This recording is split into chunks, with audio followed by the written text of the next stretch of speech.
हम सभी सतगुरु कबीर साहिब के कृपा पात्र और आप सभी प्रेमी हंसों को व साधु समाज को सतनाम साहिब बंदगी। तो प्यारे भाइयों, इस चैनल के माध्यम से आप सतगुरु कबीर साहिब का सदग्रंथ प्राचीन मूल ग्रंथ बीजक सुन रहे हैं। आगे पीछे नहीं, सीरियल वाइज रमेनियों को इस चैनल पे डाला जा रहा है और आज आप रमेनी नंबर 27 लेकर आए हैं। उसमें कुछ ऐसे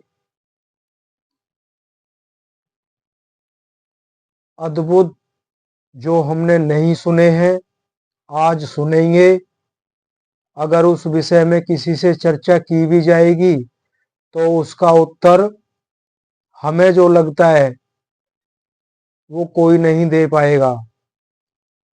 कई ऐसे रहस्यों का खुलासा किया है सतगुरु कबीर साहिब ने इस रमेनी में। बाकी रमेनी का जो शीर्षक है वो निरंजन और आज्ञा शक्ति महामाया, इन दोनों के द्वारा कैसे इस सृष्टि का जो कार्यभार है, इस सृष्टि को भी तो कोई चला रहा है,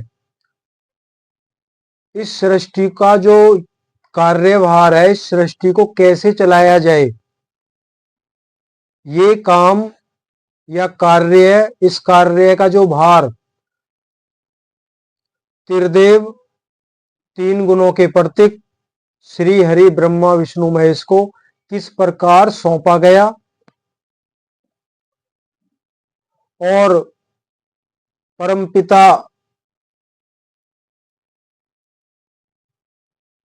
परमात्मा को हम सब यही सुनने में आया है कि परमात्मा के द्वारा सृष्टि रचना हुई है, सब कुछ परमात्मा कर रहे हैं। देखिए, परमात्मा तो अचल है, अभिगत हैं, एक रस हैं, एक स्थिति में रहते हैं। तो यह जो भेद है वो साहिब ने अपने बीजक में खोला है। और कैसे जिन्हें हम जगत पिता ब्रह्मा जी के नाम से जानते हैं, वो कैसे अपूज्य ठहराए गए, क्यों उनकी पूजा नहीं होती है, उनको अपूज्य क्यों ठहराया गया। तो ये सब वर्णन है, बहुत अच्छे से साहिब ने इसमें समझाया है। तो आग्रह करते हैं जरूर सुने। अच्छा ना लगे तो कोई बात नहीं है, अगर अच्छा लग रहा है तो पूरा जरूर सुने। शब्द लेते हैं। ब्रह्मा को दीनो ब्रह्मंडा, सप्त दीप पौमीनो खंडा, सत्य सत्य कही विष्णु दृढ़ाई, तीन लोक मारा खन जाई, लिंग रूप तब शंकर कीना, धरती खीली रसातल दीना, अब अष्टांगी रची कुमारी, तीन लोक मोह सब झारी, द्वितीय नाम पार्वती को भयो, तप करते शंकर को दियो, एक पुरुष एक ही नारी, ताते रची खानियो चारी, सरवन बरवन देव और दासा, रज सत तम गुण धरती आकाशा। साखी है। एक अंड ओंकार ते सब जग भया पसार, कहें कबीर सब नारी राम की, अविचल पुरुष भरतार। निरंजन संयुक्त आज्ञा त्रिदेवों को अधिकार विभाग देना। सतगुरु कबीर साहिब कहते हैं कि आदि सृष्टि के सर्वप्रथम महाचेतन सतपुरुष परमात्मा से जो एक चेतन आत्मा, अब देखिए इसमें थोड़ा सा आप सृष्टि का वर्णन भी है, कैसे सृष्टि संक्षिप्त में वर्णन दिया है, कैसे सृष्टि रची, त्रिदेवों की उत्पत्ति कैसे हुई, आगे आगे चार खानियों में जीवों की उत्पत्ति, मतलब आत्मा को अविद्या के तहत इस पिंड में चार खानियों में कैसे भेजा गया।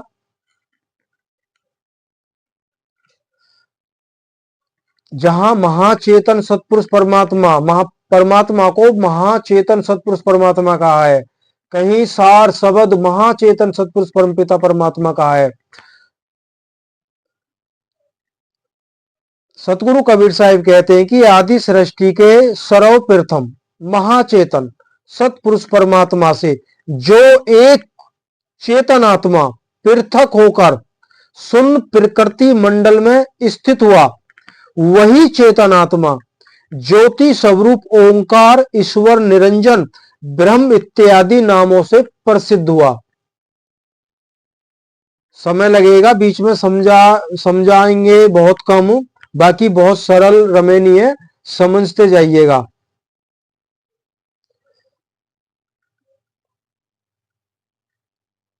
अतः उसी जो परमात्मा से एक चेतन आत्मा अलग हुआ और शून्यवत अवस्था में पहुंचा, उसी चेतन आत्मा को ज्योति स्वरूप ओंकार ईश्वर निरंजन ब्रह्म इत्यादि नामों से उसको जाना गया, वह प्रसिद्ध हुआ। अतः उसी की इच्छा से प्रथम अष्टभुजी आदि शक्ति महामाया अष्टांगी उत्पन्न हुई और उससे रजोगुण प्रधान ब्रह्मा जी और सतोगुण प्रधान विष्णु जी और तमोगुण प्रधान शिव जी, ये तीन पुत्र उत्पन्न। तत्पश्चात निरंजन के संयुक्त आदि शक्ति आज्ञा ने उन तीनों पुत्रों को विभिन्न विभिन्न विभाग संयुक्त अधिकार प्रदान किया, जिसमें प्रथम रजोगुण प्रदान क्रियाशील ब्रह्मा जी को ब्रह्मांड की रचना का तथा उसके यथा योग्य व्यवस्था का भार सौंप दिया, जिससे उन्होंने 7 द्वीप और 9 खंड संयुक्त पृथ्वी भूमंडल को बनाया। किंतु अपने पिता निरंजन की प्रथम खोज के समय अपनी मान प्रतिष्ठा की चाहवश अपनी माता आज्ञा देवी से झूठ बोल गए, इसी कारण वे संसार में अपूज्य ठहराए गए। अब ये वृत्तांत लंबा है, रमेनी नंबर 16 आप सुन सकते हैं, उसमें इस वर्णन को खोला गया है। क्यों अपूज्य ठहराए गए, क्यों ब्रह्मा जी अष्टांगी माता से झूठ बोल गए। विष्णु जी सतोगुण प्रधान विवेकशील होने के कारण पिता निरंजन की खोज करने पर उनका दर्शन नहीं हो पाने पर भी अपनी मान प्रतिष्ठा तथा अपमान की परवाह न रखते हुए अपनी माता अष्टांगी से सत्य सत्य बात कर विश्वास दृढ़ करा दिया।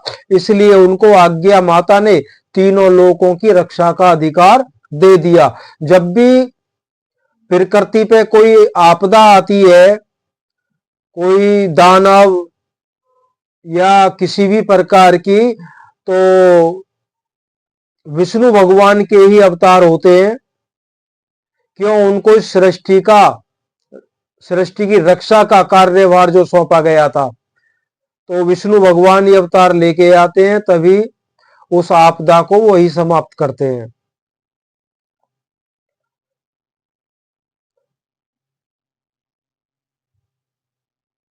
अतः उन्होंने तीनों लोकों में जाकर सबकी रक्षा की, इसी कारण आप जगत में सर्वोपरि पूज्य एवं प्रतिष्ठ माने गए। शंकर जी ने तब उस समय अपना शरीर लिंग रूप बनाया और उससे धरती तथा रसातल को कील दिया। अर्थात जैसे किसी वस्तु को इधर उधर न जाने देने के लिए कीला या खूंटा ठोक दिया जाता है, वैसे ही पृथ्वी जल में इधर उधर न चली जाए, इसके लिए लिंग रूप होकर शंकर जी रसातल से लेकर पृथ्वी तक स्थित हो गए। तो लिंग रूप में शंकर जी भगवान की पूजा की जाती है। उन्होंने अपने लिंग के द्वारा ही मान लो पृथ्वी से लेके पाताल लोक तक पृथ्वी इधर उधर ना जाए, तो ये सब शंकर जी ने उस पृथ्वी में स्थिरता लाई। लेकिन आगे हमारे द्वारा नासमझी के कारण कुछ घिनौना काम भी हुआ है, वो हमारे द्वारा हुआ है।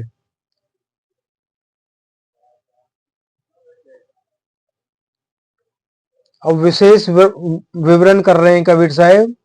अर्थात जब शिव जी ने दोनों ब्रह्मा तथा विष्णु की परिस्थिति को देखा, तब उन्होंने योग प्राणायाम के द्वारा ब्रह्मांड में ज्योति स्वरूप ओंकार ईश्वर निरंजन का साक्षात्कार किया।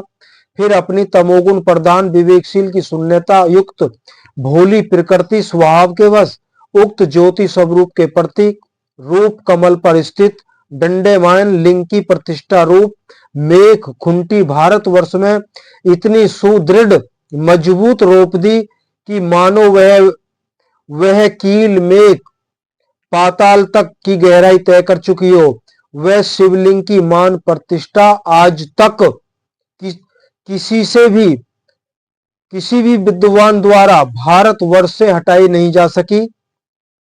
प्राचीन समय से यह शिव पूजा यहां इसी रूप में होती आ रही है, शिवलिंग के रूप में ही होती आ रही है। आगे चलकर अब यहां देखो क्या हुआ। आगे चलकर वाम मार्गियों के समय में उसी कमलस्थ लिंग के नीचे का कमल विद्रूप सा विविध घिनौना अर्थात स्त्री की गुप्त इंद्रियों के दिखावे जैसा बना दिया, और वह कई मन कल्पित काल्पनिक कथानकों के साथ भारत में सर्वत्र प्रचलित भी कर दिया गया।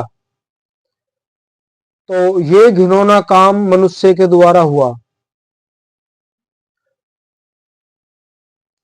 जो शुद्ध रूप है वो शिवजी का जो लिंग है उसी की पूजा होती आई है, केवल वही सत्य है। लेकिन लिंग के नीचे जो कुछ गोलाकार में कुछ आगे वैसे जो बनाया है, वो बड़े चतुर अपने आप को ज्ञानी कहने वाले उन्होंने ये चित्रण जोड़ दिया। तो कबीर साहब ने तो निंदा की है इस बात की, ये घिनौना काम।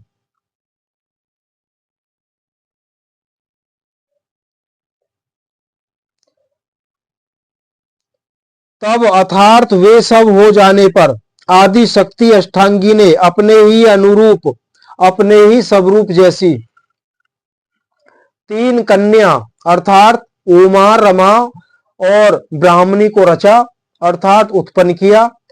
अतएव उसने अपनी सत संकल्प शक्ति से स्वयं तीन रूप धारण किए। अब देखिए, नाम तो नहीं लेंगे, आप सभी जानते हैं, पूरा देश जानता है। अपने को तत्वदर्शी कहने वाले संतों ने क्या लिखा है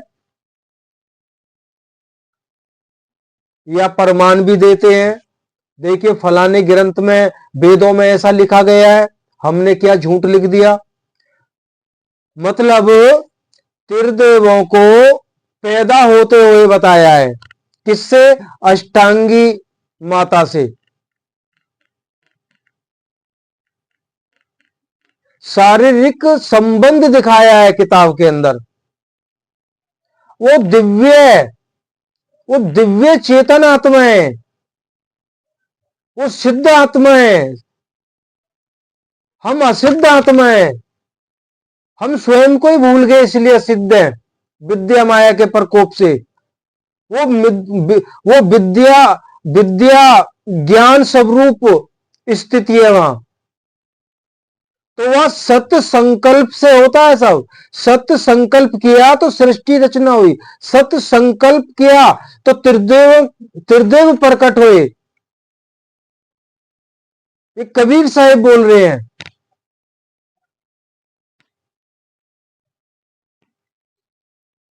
तो इतनी हमें भी, हम संत बन रहे हैं, इतना तो हमें भी इतना विवेक होना चाहिए।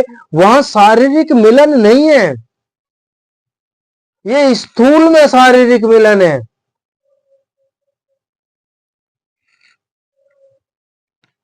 लेकिन हमारे आंखों पे तो पट्टी बंधी हुई है। ये सब हम सुन भी लें तो हमें हमें तो वही अच्छा लगेगा जो बताया गया है।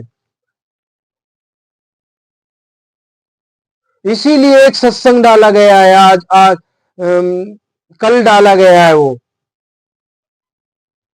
सतगुरु कबीर मूल ग्रंथ बीजक। उस पर खुलासा किया गया है। क्या हम सतगुरु कबीर साहिब का नाम तो ले रहे हैं, क्या उनके सिद्धांत, उनके उपदेश के अनुसार हम भक्ति कर रहे हैं? इस पर विचार किया है हमने कभी? नहीं किया। उसमें बहुत अच्छे से खुलासा किया गया है।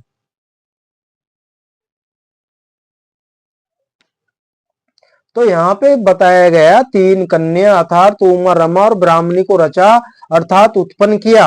अतएव उसने अपनी संकल्प शक्ति से स्वयं तीन रूप धारण किए। माता आज्ञा शक्ति के ही स्वरूप से तीन रूप धारण हो गए। सत्संकल्प से, सत शक्ति से।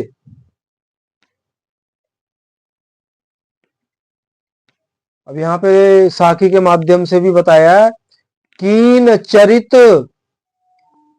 अब कीन चरित्र उत्पन्न आदि भवानी कन्या तीन किनुत पानी। उन परम सुंदरी तीनों कन्याओं को देखकर त्रिदेव ब्रह्मा विष्णु तथा शिव और तीन लोक निवासी सब सुनकर सब सुर नर मुनि इत्यादि जीव विमोहित हो गए। माता ने अपने ही अनुरूप पे उनको बनाया, अपने स्वरूप पे बनाया, अति सुंदर बनाया। तो सुर नर मुनि और त्रिदेव सभी उनके रूप को देख के मोहित हो गए। इतना सुंदर उनको बनाया। तत्पश्चात, इसके बाद आज्ञा दे, यहां पे आज्ञा देवी जो बार बार आ रहा है, अष्टांगी माता को कहा गया है, महामाया को कहा गया है, जगत जननी दुर्गा माता को कहा गया है, जिनके लिए पता नहीं क्या अनाप शनाप लिख दिया गया है। क्या हम ऐसे बन गए? अगर हम परमात्मा हैं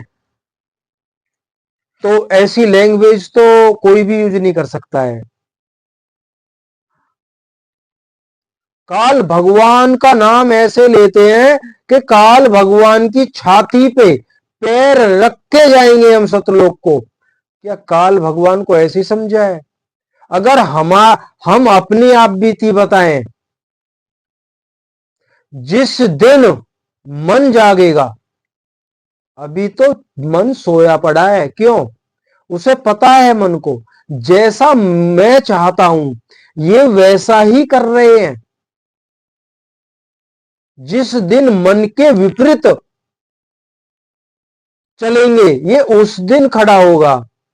उस दिन पता लग जाएगा कि काल कौन है, मन कौन है, इंद्रियां कौन है, विषय विकार कौन है, काम क्रोध लोभ मोह कौन है।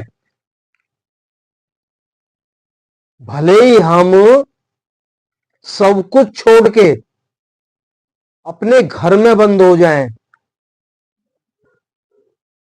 ये अब बीती बता रहे हैं। तब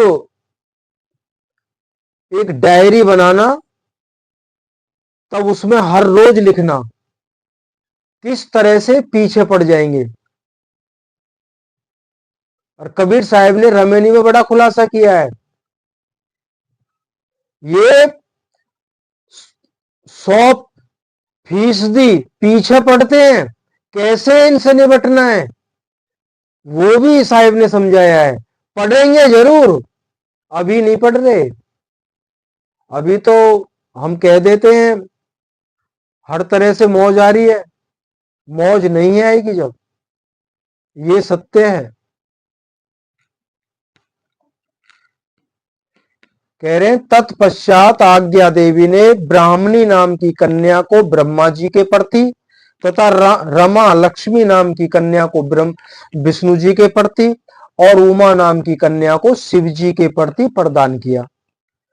तदंतर उन 3 कन्याओं में से एक उमा नाम की कन्या को अष्टांगी देवी ने जो शिव जी को दी थी, वही दूसरे कल्प की सृष्टि में प्रथम दक्ष प्रजापति। अब यहां पे कहा गया है उमा नाम की जो कन्या शिवजी भगवान के प्रति दी, तो अष्टांगी देवी ने जो शिवजी को दी थी वही दूसरे कल्प की सृष्टि में, सृष्टि एक बार ही नहीं रची है, कई बार सृष्टि रची गई है। जब दूसरा कल्प, जब दोबारा सृष्टि रची, तो यहां शब्दों का उच्चारण गलत कर देते हैं संत महात्मा कि ब्रह्मा विष्णु महेश का भी जन्म मरण होता है। अगर कबीर साहिब के द्वारा इस बात को समझे तो कबीर साहिब ने उनका जो जन्म और मरण अब खोला तो नहीं है इन्होंने, तो वो बोल दिया वो मर जाते हैं बस ऐसे ही, जैसे हम मरते हैं ऐसे वो मरते हैं।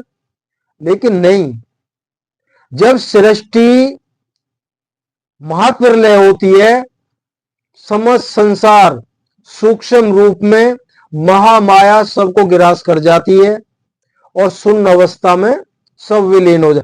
एक चेतन आत्मा निरंजन ही वो शून्यवत अवस्था में पहुंच जाता, उसको तुर्यातीत अवस्था कहा जाता है। जब वो जागृत अवस्था में आता है तो तुर्या अवस्था में आके फिर से संकल्प, सत्य संकल्प से सृष्टि की रचना होती है। फिर श्री हरि ब्रह्मा विष्णु महेश फिर से प्रकट होते हैं, तो वो जन्म माना गया है। जब महाप्रलय होती है सब समा जाते हैं, उसको मरण माना गया है। ये है सत्य, ना कि वो हमारी तरह उनका जन्म और मरण होता है। तो ये बताया गया है वो जो उमा नाम की कन्या शिवजी भगवान को दी थी, दूसरे कल्प की सृष्टि में जब रचना हुई तो किस नाम से वो कन्या प्रकट हुई और शिवजी भगवान को समर्पित हुई, सुनिए। वह दूसरे कल्प की सृष्टि में प्रथम दक्ष प्रजापति की कन्या सती नाम से प्रसिद्ध हुई।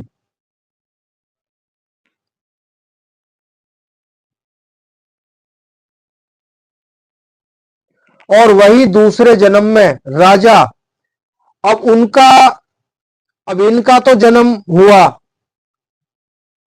अब दूसरे जन्म में राजा हिमाचल की कन्या पार्वती नाम से प्रसिद्ध हुई और वह तप करते हुए शंकर जी को दी गई, घोर तपस्या की थी।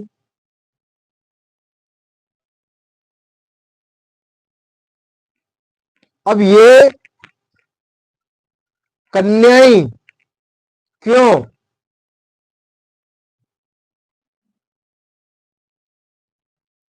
स्थूल देह में आई, इसका विवरण तो दिया नहीं है। ये कबीर साहिब ने जो बताया है, तो ये कैसे संभव हुआ ये कबीर साहिब जानते हैं।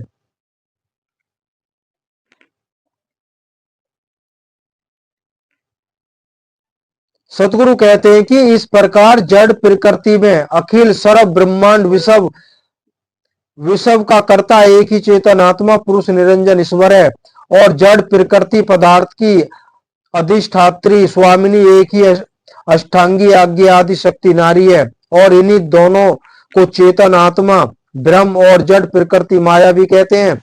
जड़ प्रकृति क्षेत्र में 5 तत्व 3 गुण ही है। प्रकृति के 8 अंग अष्टांगी कही जाती है और शारीरिक दृष्टि से अष्ट अंग संयुक्त अष्टभुजी आदि शक्ति महामाया तुरिया स्वरूपा आज्ञा अष्टांगी नाम से कही जाती है। वह 5 तत्व और 3 गुण की अधिष्ठात्री स्वामिनी है और उन सब का अधिष्ठाता स्वामी ईश्वर ब्रह्म निरंजन है। अतः इन्हीं दोनों से अंडज पिंडज उष्मज और सतावर ये रूप 4 खानियों की रचना हुई। इसी प्रकार उन्हीं दोनों से रजोगुण सतोगुण और तमोगुण ये त्रिगुणात्मक प्रकृति और धरती तथा आकाश आदि पंच तत्व महाभूतों की उत्पत्ति हुई।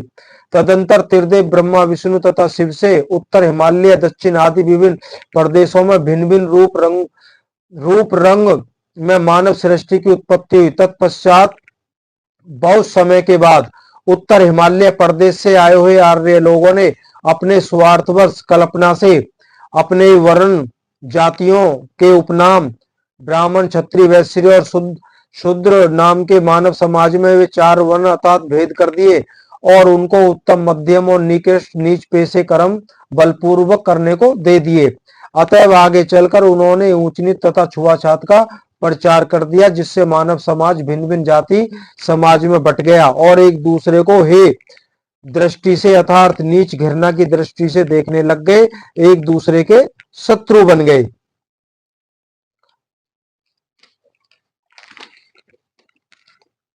तो यहीं पे समापन करते हैं, अभी तो बहुत है।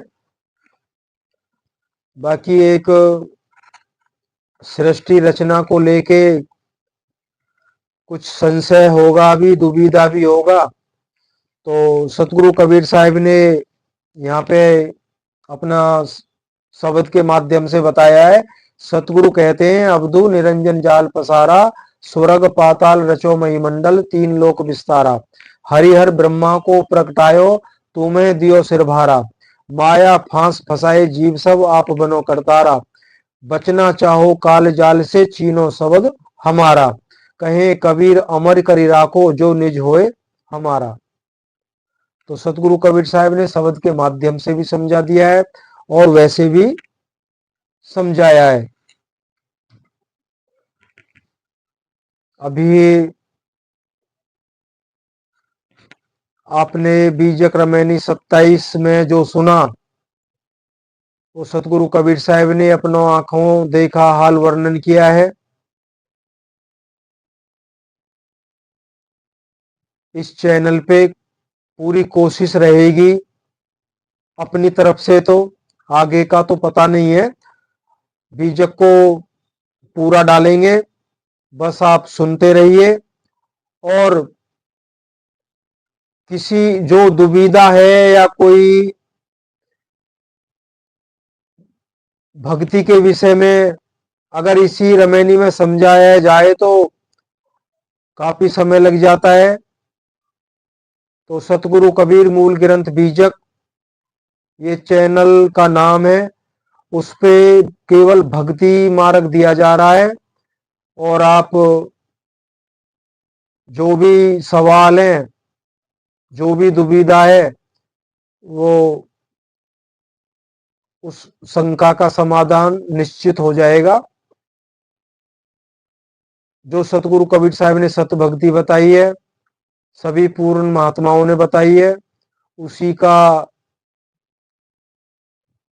खुलासा किया जाता है ताकि हम भ्रम में ना रहे, मनुष्य तन हमारा सार्थक हो सके। सतनाम साहेब बंदगी।